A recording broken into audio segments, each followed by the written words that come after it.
Let's-Elope made a stunning return to racing today, winning the CF4 Stakes at Sandown. It was Let's-Elope's first run since her Melbourne Cup victory last November, her first win over 1,400 metres, and she set a new track record in the process. Here are the closing stages of the race.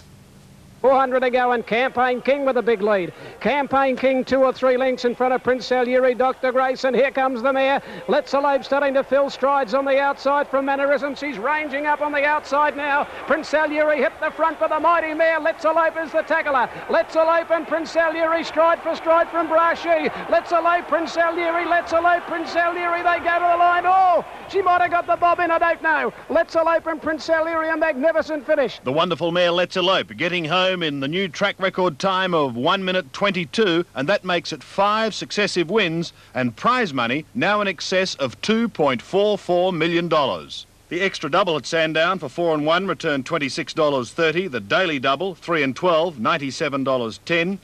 The quadrella at Sandown, $486 even for the combination 1, 3, 7 and 7, and the quad extra, $2,135.40 for 3, 7, 12 and 2. Sandy Roberts, 7 Nightly News. And great to see the champion back. That's all in sport, Pete. Yes, indeed. Thanks, Michael. And down at the track in today's CF4 Stakes at Sandown. In her first start since the Melbourne Cup, she stormed home in record time to win in a desperate photo. Stewards continued their strong stand, suspending Shane Scriven for 3 weeks for causing interference on the runner-up Prince Salieri. And a top Blue Diamond trial came early in the day. The Bart Cummings trained Russian Tea Room was heavily backed in the prelude for Colts and Geldings, but David Hayes colt Vertingly returned to his springtime best, confirming his reputation as one of the best 2-year-olds in the state. Vertingly is now pre-post Blue Diamond favourite. He was easy at 6 to 4 and will certainly be improved by the run. A change of riding tactics saw Wathita break through for a well-deserved win in the second. He led all the way. Marbecca was a hot favourite in the fillies Blue Diamond prelude, but was a disappointment behind Castle Pines, who scorched away in brilliant time. A top ride by Ken Russell got the 5 to 1 chance home. Mimizan a good second, but Marbecca and Chinquillo let backers down. Alishan well backed in race 4. Down to the 200, Mr. Cube. Forrester went for the whip. Alishan has hands and heels from Clark. He's starting to lift. Mr. Cube by still half a length. Alishan's coming home the better. Alishan has got the Mr. Cube near the line. Alishan takes the lead, and Alishan got up to beat Mr. Cube a neck. 3 lengths away third, Rare Chance in front of Did He Do It. Alishan too speedy for Mr. Cube, the favoured pair 1-2, and David Hayes had trained 3 of the first 4 winners. Jolly Old Mac, the hot pop in the autumn stakes. Naturalism, Dappers Hope led, 250 to go. 2 lengths in front, Lorando challenging and Jolly Old Mac winding up. Naturalism is only struggling. Dappers Hope grabbed by Lorando. Jolly Old Mac can't reach them at the moment. Lorando's taken the lead from Dappers Hope and Jolly Old Mac, and Lorando's going to win it. Lorando wanted a half a length to Jolly Old Mac. Dappers Hope just held third. Loranto will now go into the Australian Guineas. He's racing well and deserves his chance. Jolly Old Mac second, but still disappointed his trainer John Sadler, who said he'd raced like a tired horse. A query hangs over a Guineas start. They say good horses attract crowds, and Let's-Elope proved the theory. They swamped 6 deep in the birdcage to catch a glimpse of the great mare. Race fans were keen to see a victory after last week's anti-climax with Better Loosen Up. She was sensational in the spring. I hope she continues in the autumn.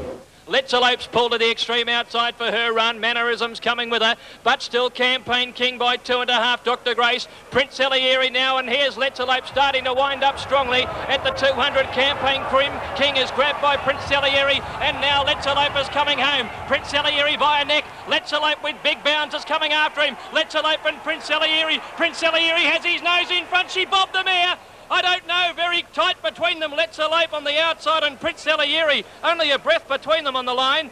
Third place. The great mare had run out of petrol in the last 50 metres, but got there on courage and broke the course record. Well, I thought this track was probably the right track to be able to continue a winning way, and I don't think she could have won any other track first up over the distance. They went very hard from the word go, and I was a little bit concerned early because I got further back than what I wanted to, but I knew they'd have to come back to her, and I knew she had a great acceleration, so I knew I'd pick them up. Next stop, the St George in a fortnight, then the Australian Cup ahead of a Sydney campaign. The last leg of the quaddie next, and a wide betting race. Woman, and as they raced down to the 200-metre mark, Holiday Lover took the lead. Val de Grace out after her. Then came Giorgio and Marine Park. It's a Holiday Lover grabbed by Val de Grace, and then Giorgio finishing well. Val de Grace just has her head in front. Giorgio coming after her, but Val de Grace has won it. Val de Grace in the centre has won it from, I think, Holiday Lover second, just in front of Giorgio. And the track was on fire there. Val de Grace running a new course record. The former New Zealander getting home ahead of Holiday Lover and Giorgio. And the last event today at 10-1, Zephyr Elko Bay. He'd had a run of 16 races without winning, and now he's won 2 in a row. Favourite wing out was well tried but disappointing. Daily double today for 3 Loranto, 12 Val de Grace, 97.10. Extra 4 and 1 paid $26.30. The Quadrato paid $486 even for $13.77. The Quad Extra, $2,135.40. And for picking the last 6 winners, just short of $45,000. Improved filly Gathano gave trainer Lee Friedman his 3rd win in the Australasian Oaks at Morfettville today. She broke the course record, winning brilliantly at 7-1. Lady Purpose a mile back with Sunwalk running on. Inside the 200 though, last weekend's winner Gathano nicely clear. My Brilliant Star is attempting to cut her down. It's a long way home at Morfettville, but Gathano is up to it. Gathano's a half in front, getting to the line. My Brilliant Star comes at it and just missed. My Brilliant Star just failed to get Gathano tight for 3rd. Bold Alliance or Sunwalk a flashing run. The well-named Gathano is by Twigmoss, and Danny Nikolic rode her brilliantly. She was the second elect from the stable. The favourite Lady Purpose was disappointing.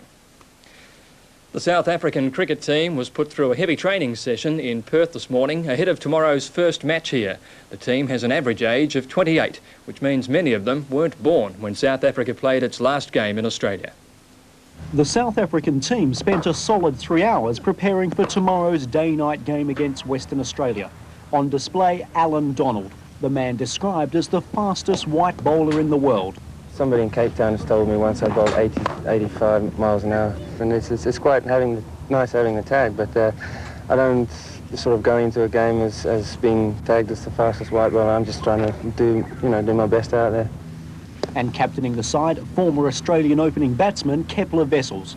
The flashy left-hander retired from Australian cricket amidst controversy in 1986, claiming the ACB hadn't offered him enough money. I thought that when I left Australia I wouldn't be playing international cricket again. Wessels returned to his homeland and joined Kim Hughes' rebel cricket team to play against South Africa. Those days are long gone. They have been long gone for me. It's, as far as I'm concerned, not an issue at all. After 20 years of spectators of international cricket, the South African team's return to the field has attracted a lot of attention. And tomorrow's limited overs game against the home side is expected to be a sellout. I think it will be like that for probably another 12 months or so until people get used to us. Unusual for a warm-up game to have a packed house, but the more people there are, the better the atmosphere and the better for the game. The South Africans' first World Cup match is against Australia in Sydney on February 26. And finally in Shield cricket, South Australia in all kinds of trouble against Queensland. The Crows blasted out for just 130, their lowest score of the season. And Sue, that's all in sport tonight. Big Greg, day. but we'll do it again tomorrow. Indeed we will. Okay, see you then. Now to the weather, and fine and mostly sunny.